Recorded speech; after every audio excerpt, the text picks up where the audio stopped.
श्री दत्तस्तव स्तोत्र।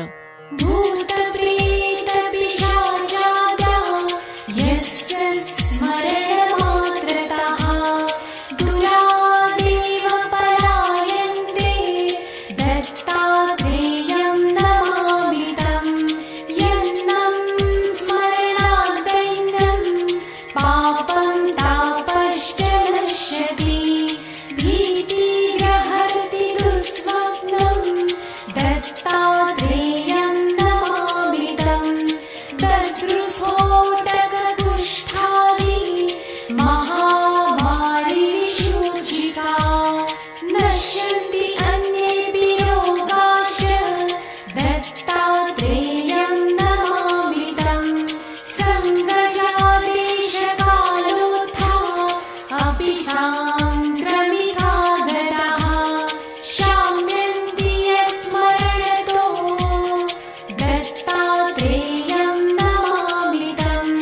सर्ववृश्चिकदष्टानां विषादानां शरीरिणां यन्नां शान्तिदं शीघ्रं दत्तात्रेयं नमामि तं।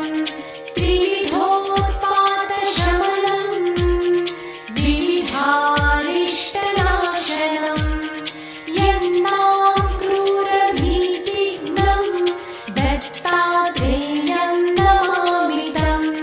वैयादिकृतमन्त्रादि प्रयोगायस्य कीर्तनात् नश्यन्ति देवबाधाश्च दत्तात्रेयं नमामि तं।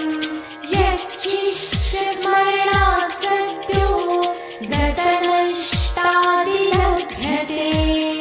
य ईशः सर्वतस्त्राता दत्तात्रेयं नमामि तं। जयनाभयशक्कामः दातुर्दत्तस्य यस्तवं भोगमोक्षप्रदस्येवं पठेद्दत्तप्रियो भवेत्। इति श्री वासुदेवानन्द सरस्वती विरचितं दत्तस्तव स्तोत्रं सम्पूर्णम्।